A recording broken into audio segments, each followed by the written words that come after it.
Kaixo eta ongi etorriak gaurko saiora. Gaurko gonbidatua AEKako kide den Oianko Garde izanen da. Dena den, lehenago has gaitezen betiko edukiekin. Ikusitzagun gaurko efemerideak. 1932ko irailaren 28an Victor Jara, txiletar abeslaria, antzerki zuzendaria eta aktivista jaio zen. Gainera, 2 urte beranduago, Brigitte Bardot, aktore, abeslari eta modelo frantsesa jaio zen. Bestalde, 1974ko irailaren 28an, Harpo Marx, humorista eta aktore estatu batuarra hil zen.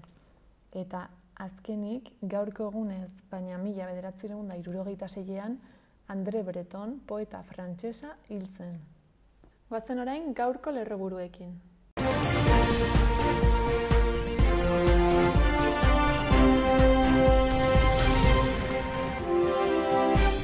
Arratsaldeon eta ongi etorri bertan berri albistegira gaur irailaren 28 asteartea hauek dira.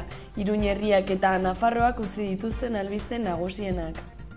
Nafarroak ekin zure ametsa etorkizuna duten herriak kanpaina jarri du abian landa ingurunean ekimenak bultzatzeko. Pentsio publikoak oinarrizko eskubide gisa blindatzea eskatu diete pensionistek Europar Batasunari, hori dela eta Euskal Herriko pentsiodunen mugimendua Estatu Espainiarraren hainbat pentsiodun elkartekin batera Bruselara abiatu dira. Ene sindikatua Nafarroako ostiral honetan Artikako kulturretxean ospatuko duen 7. kongresua iragarri du prentsaurrekoan. Nafarroko gobernuak herritarren zerbitzu publikoan pertzepzioari buruzko inkesta bat egingo du. Nafarroko Volkswagenek Taigo ibilgailua berria serian ekoizteariekin dio, Europa osoan salduko da eta landabenen soilik ekoitzitakoa da.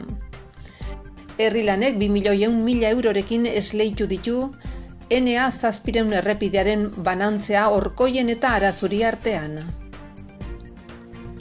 Elizondoko Zarretxea kudeatuko duen enpresa publikoaren kapital soziala Baztango udalak jarriko du.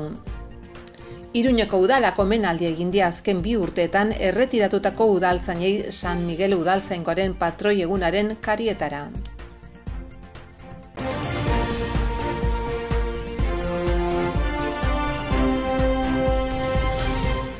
Asteontako agenda errepasatzen jarraituko dugu. Ostegunean, Barainengo kulturagunean eta arratsaldeko 8etan hasita, Idoiaren kontzertua egonen da Musutruk. Larunbatean bestalde Berriozarko entzunaretoan fadoak entzuten zituen gizon antzezlanaz gozatzeko aukera izanen da 8etan. Eta azkenik, igandean, Agoan taldearen kontzertua egongo da 8etan Atarrariako kulturetxean. Gaurko komunikabideen azalak aztertzen jarraituko dugu. Diario de Notiziasekin hasiko gara. Titularra, Nafarroako gobernua telebista autonomikoa sortzen ari dela da. Argazkian, landabengo lehen taigoa ageri da. Horretaz gain, COVID-aren kontrolak murriztapenak minimoetara jeistea adierazten duela jasotzen du azalean. Gainera, ERTEak 2022ko otsailaren 28 arte luzatzeko aurreakordioa ere nabarmentzen du Notiziasek. Bestalde, Nafarroan pandemian dibortzioak 7% jaitsi direla jakinarazten du. Baita, EAJak Kongresuan San Cristobal gotorlekuko desmilitarizazioa sustatu duela ere. Gai aldatuz, 15 egun geroago, hipika lehiaketako hondarra hobietan dagoela aipatzen du. Eta 2024ko Bilabesako zerbitzuak 26 ibilgailu elektriko izango dituela ere iragartzen du. Bukatzeko, Zabaletak aurten jokatu dituen 4 bikote txapelketak irabazi dituela azpimarratzen du. Diario de Navarrarekin jarraituko dugu. Titularrak dioenez, Nafarroak aukera ematen du barretan kontsumitzeko eta murrizketak gehiago lasaitzeko. Argazkian Volkswagen Nafarroak autoa estreinatu duela iragartzen du. Bestalde, Foru Gobernua komunikabide bat sortzen ari dela jakinarazten du egunkari gaurko azalak. Gainera, Osasunak herrietan telemedikuntza eta erizaintza sustatzeko asmoa duela ere aipatzen du. Eta azkenik, ERTEak otsailaren 28 arte luzatzeko aurreakordioaz mintzatzen da. Pasa gaitezen Gararen azala ikustera. Adituek Zuriarrain eta Agirreren torturak egiaztatzen dituztela dio gaurko titularrak. Argazkiaren bidez aldiz, Berlinek higiezin handiak desjabetzea bozkatu duela nabarmentzen du. Eta azkenik, ITP AEB-etako Aero Bain Capital funtsaren esku geratu dela jakinarazten du. Jarrai dezagun berriaren azalarekin. Titularrak Hendaiako Harrera Zentroan egondako migrante baten deklarazioak nabarmentzen ditu. Esanez, egonaldiak traumatizatu egin duela. Argazkiaren bidez aldiz, Alemaniako egoera azpimarratzen du eta berdeei eta liberalei egindako eskaintza aipatzen du. Horretaz gain, ITP Aero erosiko duten bazkidetako bat Sapa arma enpresa dela jasotzen du egunkari honek. Eta amaitzeko, Jaurlaritzak kartzeletako langileen baldintzak 2 urtez mantenduko dituela jakinarazten du. Euskal Herria irratiarekin bukatuko dugu. Albiste nagusia, Nafarroako gobernua neurri murriztaileak lasatzeko aukera aztertzen ari dela da. Horretaz gain, Josu Jimenezen deklarazioak jasotzen ditu. Esanez, Josemi Elbidador taldean poesia maite duen orori ateak zabaltzen zaizkiola. Eta azkenik Nerea Filaten hitzak ere azpimarratzen ditu. Esanez, Parisko komunak proposatzen zituen aurrerapausoak nola birpentsatu daitezkeen aztertu nahi dutela.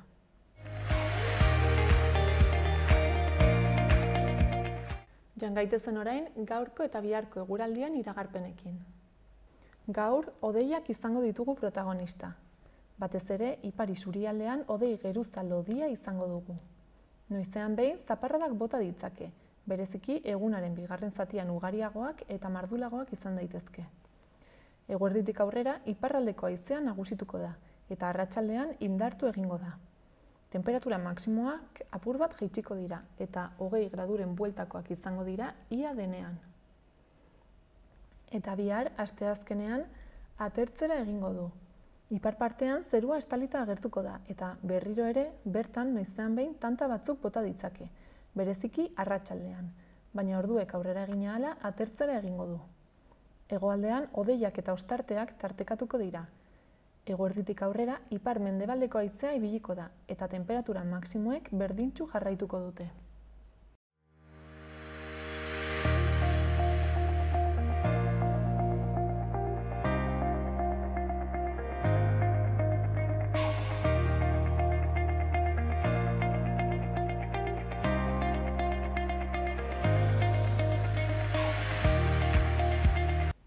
Orain, AEKako kide den Oianko Garte etorri da gurekin platora egotera. Kaixo, Oianko? Iepa, egunon. Zu moduz? Ongi, eta zuek? Ongi baita ere. Bueno, zuek AEKan, beste gauza askoen artean, osasunarekin ere lan egiten duzuen nolabaiteko elkarlanean, aritzen zarete. Bai. Eta, bueno, momentu hauetan zein da euskararen egoera, osasuna barruan? Erranen dugu duela 3 urte baino osasuntsuagoa dela, eta hoixe, osasunak, egia zein zuen 1 urte hurrena, gurekin hasi ziren 2018an lanean, baina bistan da, 97 urtez, joera izan dela gazteleraz lanitia enpresa horren baitan, barnean, eta orduan, orain azkeneko 3 urte hauetan, bistan da bere garaian ere bai, bere aitzin pausuak eta eman zuztela, baina gaur egun azkeneko 3 urte hauetan, bertza aitzin pausu batzuk ere eman dire, eta badaie hobetuz. Orduan, duela 3 urtez, hasi zineten elkarlan horrekin, eta plan bat abiatu zenuten, orain amaitutzat ez, jo duzuena plan hori? Bai, hoi da. 2018an egin zen plana, 2018-21, 3 urteko plana izan zen, eta orain nahi garena da plan horren ebaluazioa egin dugu, eta hasiko gara plan berriekin. Bai, hurrengo 3 urtetarako planakin. Eta nola baloratzen duzue, orain artekoa? Egia erran nahiko ongi, hor aipatu behar dugu ere, ditxosozko pandemia egon zela, eta horrek ere zuela lagundu hainbat lanekin aitzinerat iten, eta etzen egoera naturala izan, eta naiz eta aitzin pausuak eman, geldiune bat egon zen, eta horren agian ez dugu nahi izan artea llegatu, baina egia erran emaitza nahiko onak. Eta adibidez orain, egin dugun ebaluazioan, nolaitere kontuan hartugu 2018an eta 2021an 2018an zauzten elementu idatziak, gaztelera hutsean. 157 zen adibidez idatzian zauzten elementuak, erdera hutsean. Eta gaur egun berriz, elementu idatziak 122 dira gazteleraz. Orduan, puntu batzuk jautsi dire. Adibidez, euskaraz eta gazteleraz, elementu idatzietan egiten zuten 128, eta gaur egun 172, kasik 123. Ia bikoitza, ez? Hoixen, orduan lana handia egon da, ez? Gaztelera hutsetik funtzionatzetik, orain ja euskaraz eta gazteleraz badago aixe elementu gehiago, bai ahozkotasunean eta bai idatzian ere. Bai, ahozkotasunean adibidez, euskaraz eta gazteleraz 116 egiten zen, eta gaur egun ahozkotasunean 130 lantzen daia euskaraz eta gazteleraz. Orduan, erran nahi dugu, ebaluazio hortan, kusitugu aitzin pausak eman direla, eta mantxo-mantxoa egarela gure helburua lortzen. Eta zeintzuk ziren plan horretan markatuta zen dituzten helburuak? Bueno, orokorrean, adibidez, erranen dugu, helburua zela, bai Osasuna Fundazioak eta Osasuna Klubak, bi hizkuntzak normaltasunez erabili ahal izatea eta lehenestea elebitasuna.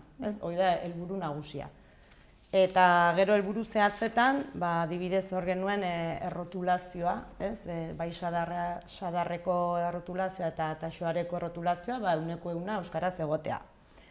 Elementu digitalak edo, web orriak, sare sozialak, bai fundazioarenak eta osasunarenak, elebiz egotea. Zerbitzu guztietan ematen den harremana bezeroekin edo batez ere bazkideekin lortzea euskaraz ematea, euskaraz eta gazteleraz ematea. Eta gero hainbat ekitalditan, Euneko Urturreneko ekitaldian euskara horregotea, gero euskararen erabilera sustatzea ekitaldi publikoetan, bai fundazioak egiten dituenak eta bai osasunak, eta, guti horiekola aipatzekoak. Eta bete direla esango zenuke? Bai, batzuk bai, eta bertze batzuk betetzeko bidean. Gero erran bezala ere, horregontzen pandemia, eta geldialdi bet, bai, eta hor, ezin izan zen nahi bezain bertzelan egin, ze adibidez horregontzen ere sadarren zarberritzea, obrak, hor gibelatu zen haunitz, baina, adibidez, aipatzeko lorpe nola zehatz batzuk, adibidez gaur egun fundazioaren eta Klubu Atletiko Osasunaren web orriak euskaraz daude, Osasunako sare sozialak bi hizkuntzetan dute ere bai euskaraz eta gazteleraz. Gaur egun sadarrean egiten diren bisita gidatuak euskaraz ere ematen dire ere, bai gazteleraz eta bai euskaraz. Bazkidetza berritzeko zerbitzua kontratatzen dituzte elebidunak diren langileak, bederen bermatzen dute zerbitzuei euskaraz ematea. Sadarreko errotulazioa ere egin dute, obraitzeneat egin zuen, eta eleanitza da, 3 hizkuntzetan dute, baina euskara ere hor bermatu da. Eta gero ere aipatzekoa, iaz izan zen Urturrena, eta intzuzten 2 liburu. Bate Osasuna nire lagun Leiala, horrendako liburue, eta hoi aterazen bai euskaraz eta bai gazteleraz, eta gero intzen ere bai Osasuna, 1920, 2020 liburue, liburu mardule, potoloa, eta hoi ere bai tradute bai euskeraz eta bai gazteleraz. Orduan balorazio positiboa, ez? Bai, eta gero ere aipatzekoa, adibidez langileendako euskara eskolak ere eskaintzen duzte lan orduen barne, bai taxoareko langileendako eta bai sadarrean ari diren langileendako, hor ere azken urte hauetan 2 talde atra dire, eta gero adibidez Osasunako partiduetan eta speakerrak euskaraz egiten du, orduan hori aitzea ere importantea da, eta markagailua ere bizkuntzetan dute, gauza unitzen dire. Bai, Osasuna, Klubu Atletiko Osasuna eta Fundazioa, enpresa handiek dire, eta ez dakit, azkenean zerbitzua unitzen eskaintzen duzte, bazkidea uniztuzte, harreman uniz dago tartean, eta orduan, lan asko ere. Ere bai, lan uniz badago, baina, ikusten duzu, gauza honitz ere lortu direla. Pizkanaka eta...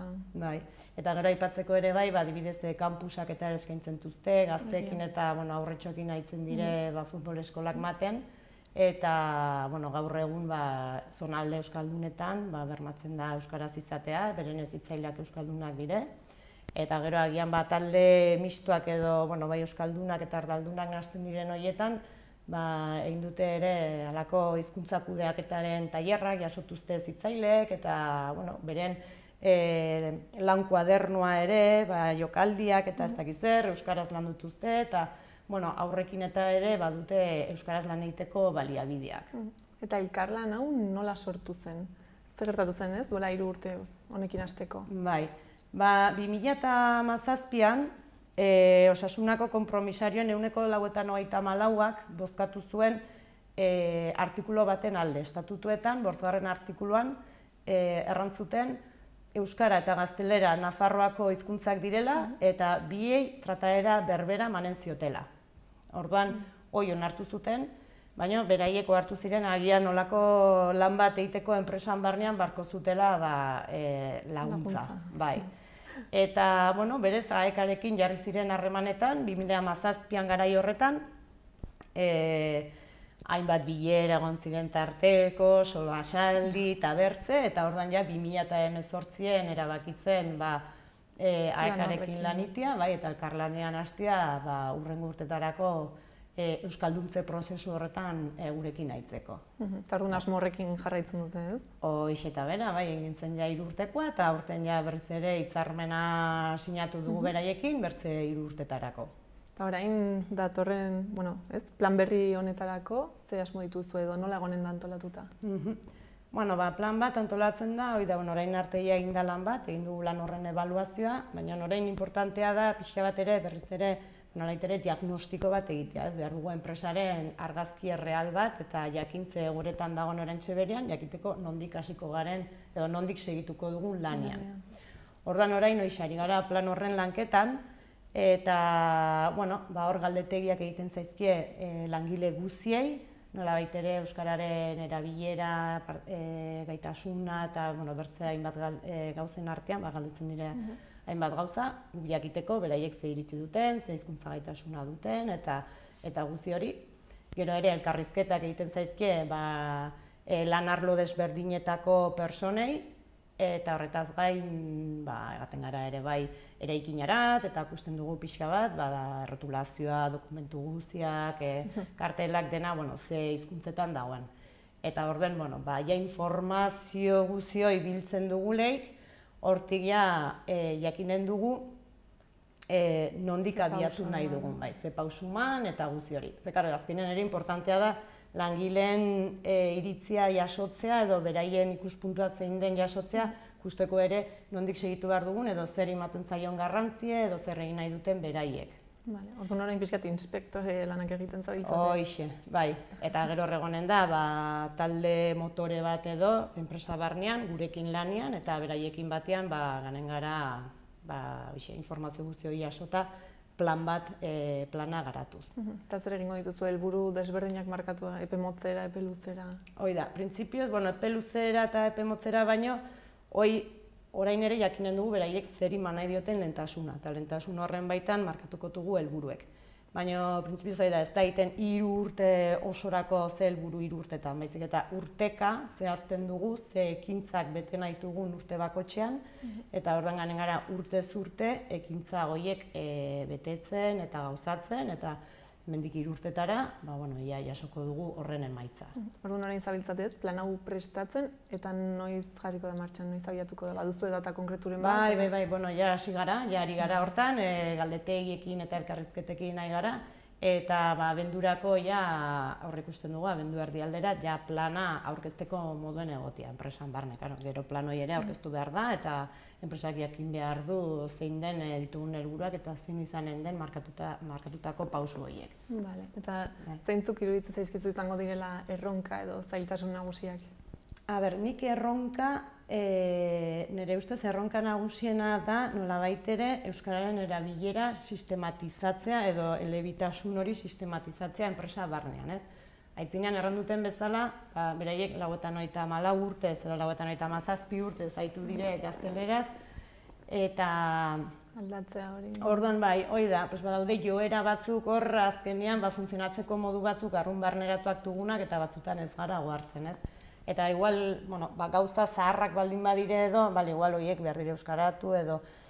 Sortzen ditugula gauza berriek, hoi bai importantea da, gauza berriek sortzen dugularik kontuan hartzea bi hizkuntzetan egin behar dugule.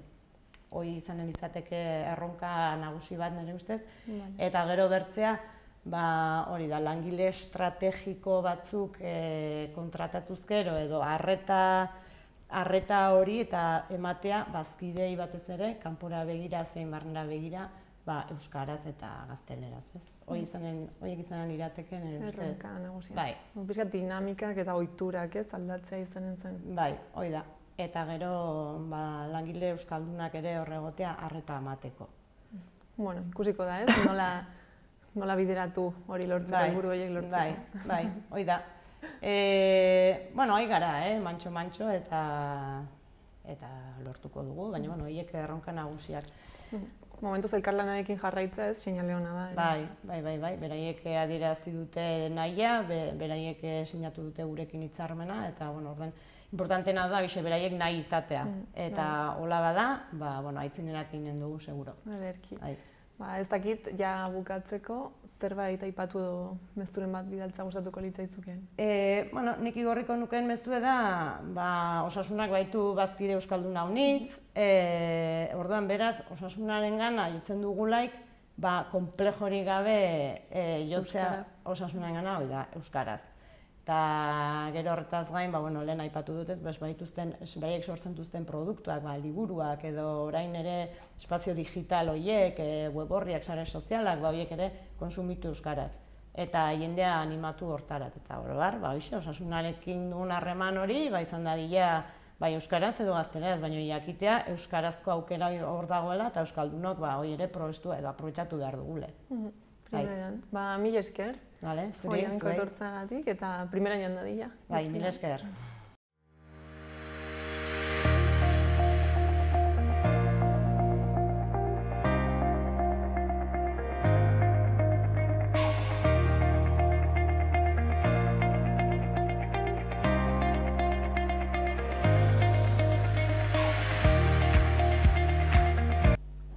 Udalerrietako albisteekin jarraituko dugu. Burlatan, gazte antzerki tailerrak eskainiko dituzte 12 eta 18 urte bitarteko Uharteko, Atarrabiako eta Burlatako gazteentzat. Gaztelania eta euskarazko taldeak egingo dira eta azaroaren 4tik martxoaren 17 arte iraungo du tailerrak. Izen emateak urriaren 4tik 8 egin beharko dira telefonoz. Gazte erroldatuek 50 euro ordaindu beharko dituzte eta informazio gehiago gaztelekuan eskura daiteke. Bestalde, Euskarazko Irakurle Kluba urriaren 27an hasiko da eta hilabetero elkartuko da. Hilabeteko 3. asteazkenean, 7etatik 9etara liburutegi publikoan Angel Erro koordinatzailearekin. Izen emateak liburutegian bertan egin beharko dira. Horretaz gain, 14 eta 30 urte bitarteko gazteentzat LGTBI+ oinarrizko ikastaroa eginen da 3 saiotan. Urriaren 14, 21 eta 28an arratsaldeko 6etatik 8etara gaztelekun. Izen emateak urriaren 9 arte egin daitezke berdintasun alorreko helbide elektronikoaren bidez. Gainera, udazkenean zehar, berdintasun arloko tailerrak ere eginen dituzte. Ahalduntze digitaleko tailerra eta osasun mentaleko tailerra genero ikuspegitik. Kasu hontan, izen emateak berdintasun alorraren bidez egin beharko dira. Eta Burlatarekin bukatzeko, udaletik jakinarazi dutenez, langileen formakuntza dela eta bihar irailaren 29an jendaurreko ordutegian 8etatik ordubitara gutxieneko zerbitzuak eginen dira eta soilik dokumentuen erregistroa egiten ahalko da. Iruñeko udalak omenaldia egin die ekitaldi instituzional batean azken 2 urteetan 2019ko irailetik 2021ko irailera bitarte erretiratu diren udaltzaingoko 25 agenteri. Enrique Maia Iruñeko alkatea izan da ekitaldiaren buru eta haiekin batera izan dira Javier Goya udaltzainburua, Javier Labairu herritarren segurtasuneko zinegotzi ordezkaria eta udalbatzako beste kide batzuk. Agentez eta haien familiez gain, Ziudadelako Armen aretora gerturatu dira Patxi Fernandez, herritarren segurtasuneko alorreko zuzendaria, Alfonso Fernandez, Iruñeko udaltzaingoko komisario nagusia, eta Patxi Bakaikoa, Francisco Javier Ataun eta Jesus Estanga komisarioak.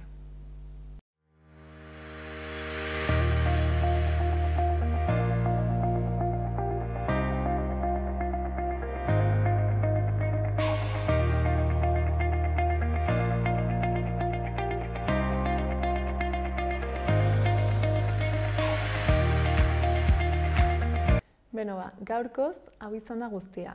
Orain, saioarekin bukatzeko, Nafarroako 6. azoka ekologikoko irudi batzuekin utziko zaituztegu. Mila esker hor egoteagatik eta bihar arte.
Mirian Otxotorena naiz, Iturgoineko hartzaia edo ardiak eta handitut eta ZPAeneko lehendakaria naiz.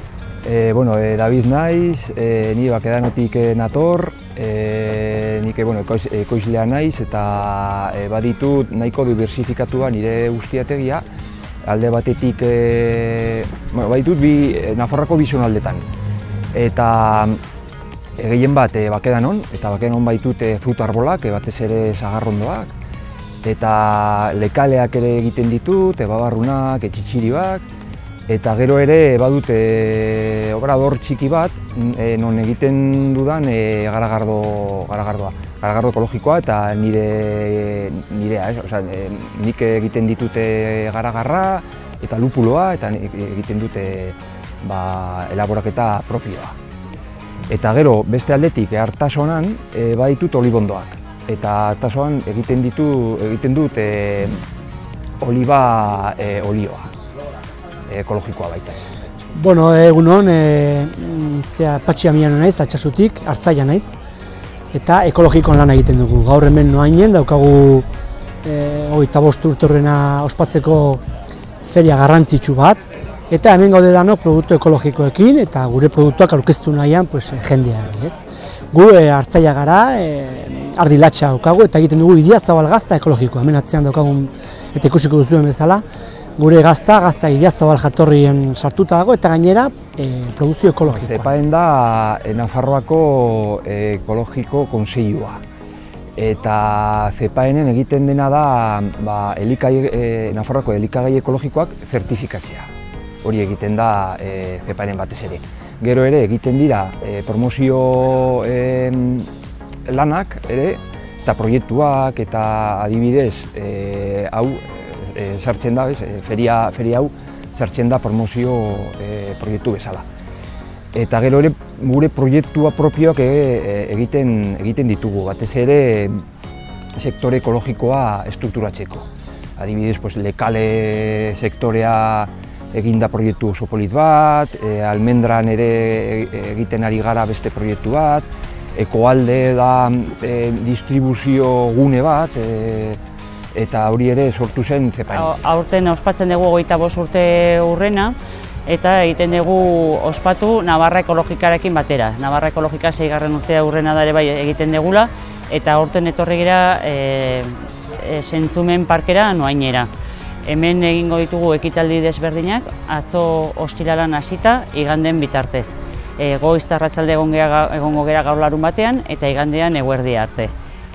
Hemen aurkitzen aldira elikagai ekologikoak batez ere, gero ere erakunderen bat ere etorri da, bere proiektua aurkeztera, baina batez ere Nafarroako elikagai ekologikoak.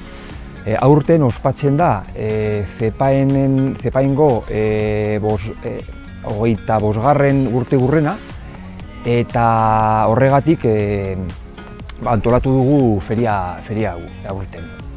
potentea da, hemen aurkitzen alda alde batetik postuak saltzeko, beste aldetik badago beste area bat umeentzako, eta gero ere ekarri dira animali batzuk erakusteko. Ekintza edo aktibitate desberdinak garatuko ditugu. Asteburu osoan zehar egongo da hemen ikusten den ekoizleen merkatua, baina baita ere jarri dugu ekologikoko taberna eta pintxoak jateko. Gastroshow eta aktibitate desberdinak egingo dira produktuekin eta edariekin, eta baita ere aktibitateak eta badago ere zona bat umeak jostatzeko edo jolasteko, eta tailerrak familian dako, taloak egitearenak eta gauzak desberdinak. Eta gaur larun batean edukiko ditugu arraza autoktonoko erakusketa bat, ikusteko Nafarroan ze animali motak ditugun. Zergatik iruditzen zain niri garrantzitsua dela holako esparruak sortzea, gaur egun gainera, momentu honetan dirudi, kasi nik esango nuke lurraren suntxiketa eta abereen kulpa dela, eta holako lekuak garrantzitsua dira jendea ikusteko nortzuk gauden esportazioen atzean, nortzuk egiten dugu lan, nola egiten dugu lana, zen nik uste dut etorkizuna hau da, eta etorkizuna hau izan behar da edo ez da etorkizunik egongo, hori argi dago. Azkenean, gu uste dugu, gu lana egiten dugun bezala da, lehen egiten zen bezala eta bihar egin behar gadan bezala.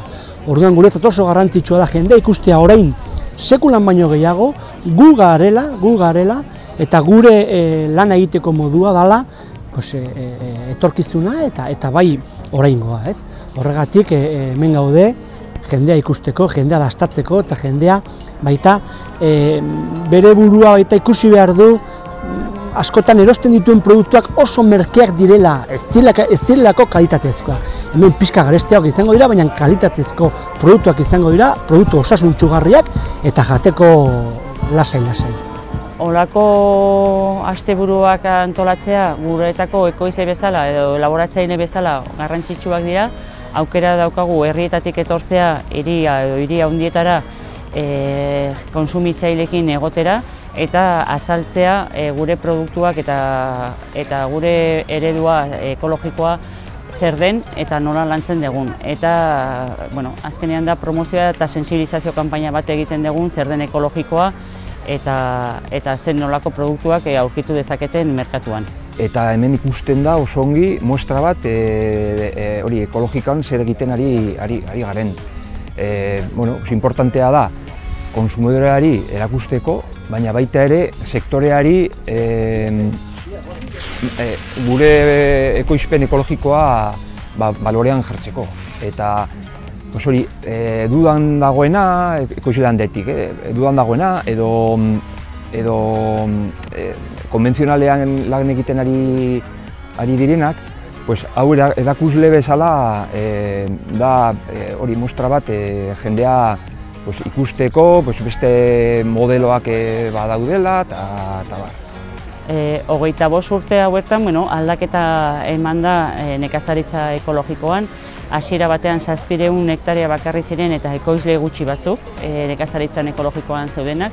Gaur egun 60.000 hektaria ekologikoan zertifikatuta daude eta 740 operadoreak ditugu. Haunditu da pila bat kopurua, oraindik ez da asko, baina tendentzia da haunditzearena. Eta hasiera batean jende ematen zuen nekazaritza ekologikoa jende arraroa edo hippiak edo jende berezia egiten zuna, eta gaur egun nik uste dut lortu dela normalizatea eta ikustea ere bai etorkizuneko nekazaritza dela, nekazaritza anitza eta edozein gauza egin daitekela ekologikoan, eta jende mota guztia dagoela hor, eta ja dela gauza serio bat, ez dela txantxa edo, hasiera batean jendea esaten ez, hortikan bizi dira laukatu edo la, ez, eta nik uste ja ikusi dela nekazaritza etorkizunekoa dela, eta hor gaudela. Urtez urte ikusten da nekazaritza ekologikoa aurrea doala, eta gero eta ekoizle gehiago gaudela, baina gero nabaritzen da, baina hori nekazaritza osoan gertatzen da, ez, relebo falta. nekazari gazteak faltan botatzen dugu sektore osoan, konbentzionale eta ekologikoan, bai ekologikoan ere bai. Eta horren aldetik, administrazioetatik edo Nafarro gobernutik zerbait egin behar da hau hobetzeko, ez? Eta, 10 urte hauetan lortu behar dugu ekoizle gehiago izatea, lortu behar dugu nekazaritza ekologikoa gehiago haztea.